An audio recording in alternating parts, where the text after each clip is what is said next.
All right, what up, Who That Nation? This is No Cap, No Filter Saints. I'm your host, Marley G, and I'm going to go ahead on and get into the Saints-Texans recap. I actually went to this game, and something told me do not go to this game until you see this offense clicking. And, of course, this Pete Carmichael offense had me sick to my stomach watching, especially for the money I spent for them tickets. Man. It was a lot of sad faces up in that Texan Stadium, boy, that was wearing black and gold. I can tell you that right now, boy. We was quiet as a church mouse. And, the Texans fan, they was popping their stuff. They was talking their ish. But credit to them with the win. I kind of seen all this happening. That's why I was kind of reluctant on going to this game in the first place, spending my money, knowing that this team had a real high chance on just blowing this game. We all was thinking that this is going to be an easy schedule, but this can't be an easy schedule with this coaching staff, man. And the main three things I was looking at before this game, the main three positions, DA, Derek Carr, Pete Carmichael. Head coach, offense coordinator, and quarterback. I wanted to see if these guys could change the narrative on them. It's a reason why they was not trying to be on Hard Knocks. Everybody could see that they just frauds. Everybody could just see what type of guys and characteristics and tendencies they have. Dennis Allen is hanging his career on Pete Carmichael, and Pete Carmichael going to be the perfect scapegoat if things don't go right. I hope Mickey Loomis could see through that. But the narrative not going to change. Dennis Allen just can't win as a head coach. He can't find success. Pete Carmichael is the reason why he's been in the league all these years and has not been an offensive coordinator for another team within the last 15, 16 years. Like, he had a few interviews, but, man, these people talk in the NFL. It's just like college. It's just like, high school. Everybody know everybody. Everybody know everybody's strengths, weaknesses, tendencies, characteristics. You are who you are. When somebody show you who they are, you got to believe them. Derek Carr, he been a part of a horrible franchise and organization at the Raiders, but at the same time, he still has bad tendencies and characteristics, and he's missing open people. I kind of think that Derek Carr was still dealing with a shoulder injury. It was like two underthrown balls to Shaheed and Olave that made me think this. And on top of that, I seen Jameis Winston about to get ready to come into the game like 2-3 times. I don't know if it was another injury that Derek Carr had sustained during the game. Maybe it was one of those big sacks he took. But at the end of the day, I still feel like his shoulder is bothering him. Like, if you've seen those two underthrown passes, you know what I'm talking about. At least one of them could have went for 6, and at least one of them could have had us in striking distance. Those two plays alone and the Zach Bond fumble was the main 3 key things that happened in this game. Main 3 key plays that could have changed this game a ton.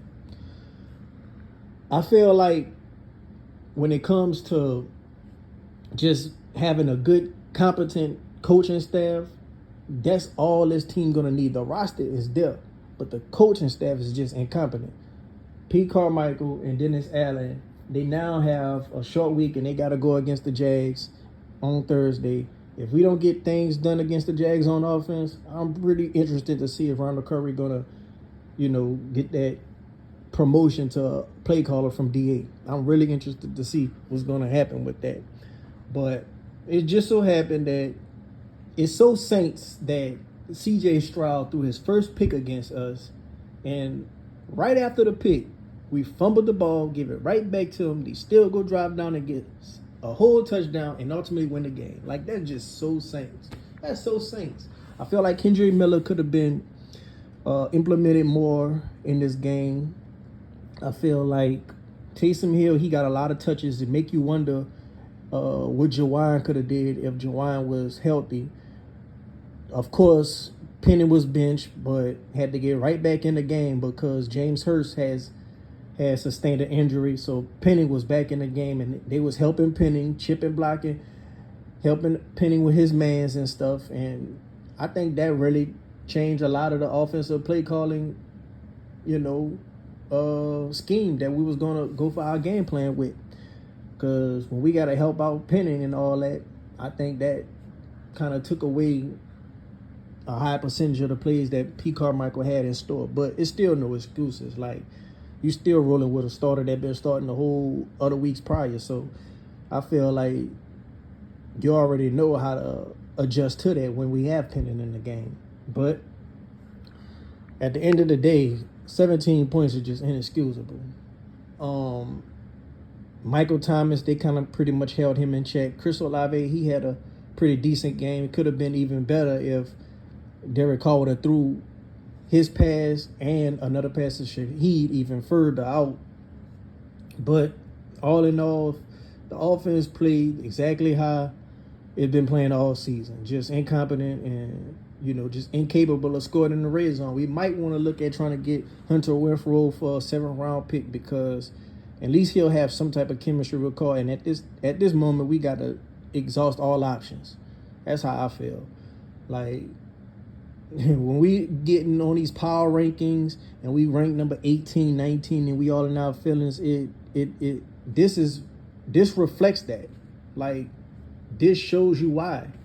These people are looking at head coach, offensive coordinator, if the head coach is not calling the offensive plays, and they looking at quarterback.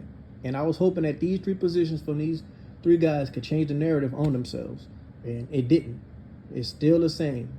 It's going to be an up and down roller coaster season. We're going to win 1, lose 1, win 2, lose 2, win 1, lose 2. Like, it's just going to be like that. We cannot gain a streak. Last year, we only won 3 games in a row? I doubt we could win for a month straight. I doubt we could put up 40 points on the offense without the help of the defense getting us in good field position, or special teams getting us in good field position.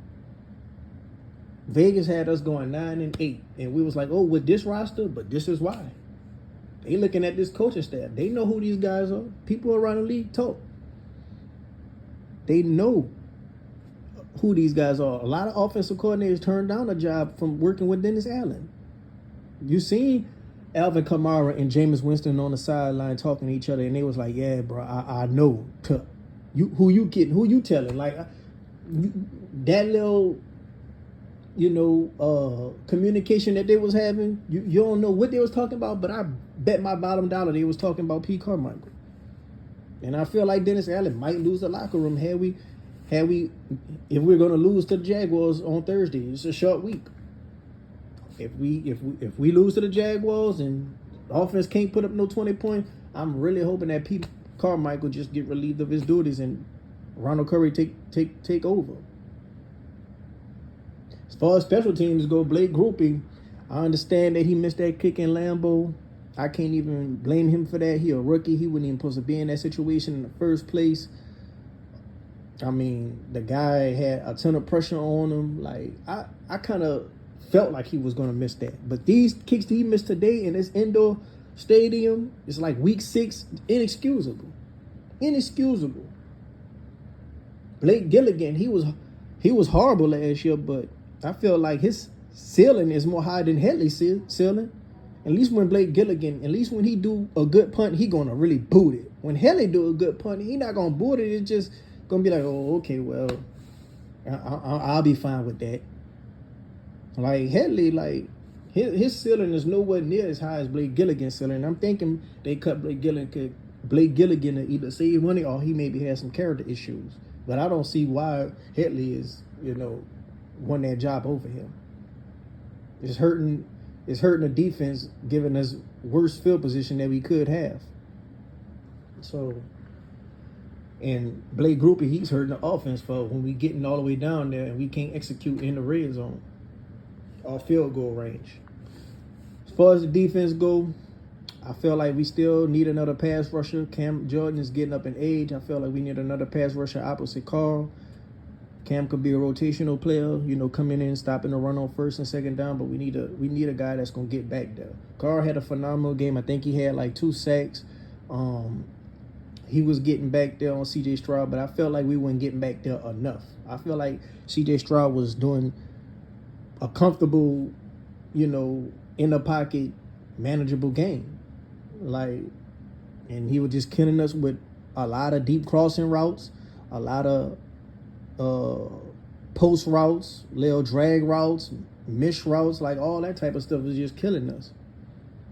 Marshawn Lattimore, he didn't play with a lot of tenacity. I feel like when a team don't have that top dog wide receiver, Marshawn Lattimore, he just don't be up for the game. And that's what I was hoping didn't happen.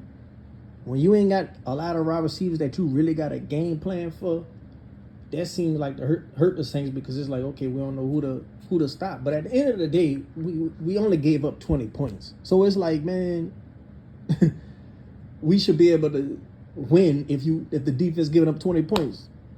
So I could nitpick at the defense all I want. If the offense can't put up 21 points, shame on them. That's how I look at that. I felt like we was giving Taysom Hill too many plays. Like, I think if you could draw up them plays for Taysom Hill, you should be able to draw up plays for Shaheed. You should be able to draw up plays for Alvin. You should be able to draw up plays for Thomas. Like, why is Alvin not getting Texas route concepts coming out the backfield, going towards the out the backfield and cutting back in? Like, that's his bread and butter. Why he's not getting option routes? Like, they do that same little drag route out the backfield and throw it to him, and they have defenders right in front of him. Like, why we always do that same thing with AK, not utilizing him to the best of his ability, getting him in open space, just throwing right behind the line of scrimmage. And also, you know, I'm looking at Jawan Johnson. I feel like they saving him for next week, so hopefully he could play against the Jaguars. And like I say, man, the Pennant came in. He was supposed to be benched. Hurst got injured in the very beginning of the game. I think that changed the whole trajectory of what Pete Carmichael wanted to do. But you've been playing with Pennant starting this whole season, so you should know how to adjust to that if that did happen. Because we was helping out Pennant. We was still chipping and all that.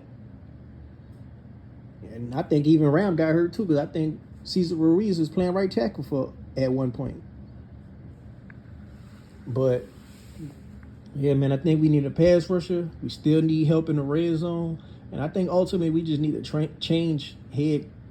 I think we need to change coordinators, man. Like, I think the play calling is the main thing. After that, I think it's Derek Carr not hitting the right guys, and I think it's a little bit of Derek Carr injury. And I think the offensive line just we can't have good run blocking for some reason. Like, when we do a good run, it'll be some decent run blocking, but it'll be decent run blocking mixed with Alvin Kamara being Alvin Kamara making a play. But it don't never be, okay, damn, this was some good ass run blocking. Alvin ran 5-6 yards before he even got touched, and he didn't even have to put on the move.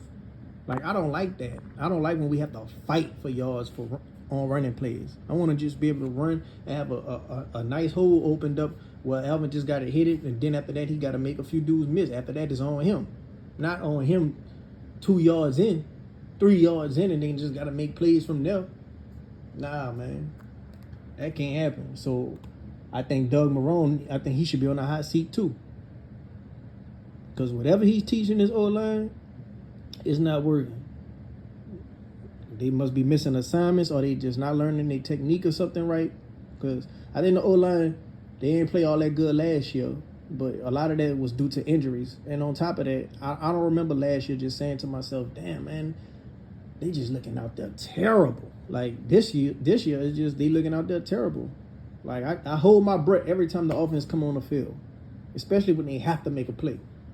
But when the defense is on the field, I'm kind of confident. It shouldn't be like that.